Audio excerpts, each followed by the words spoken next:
Bismillahirrahmanirrahim. Jenis besi pada rencong ini dibuat dari besi putih,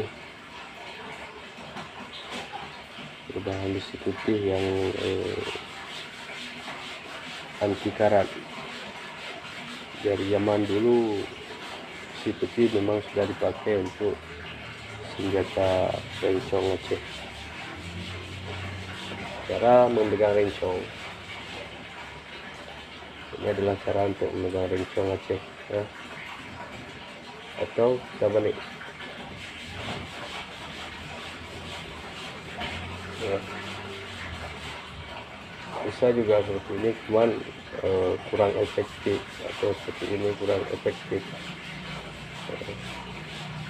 Yang cepat atau jadi genggaman pada tangan tidak akan lepas.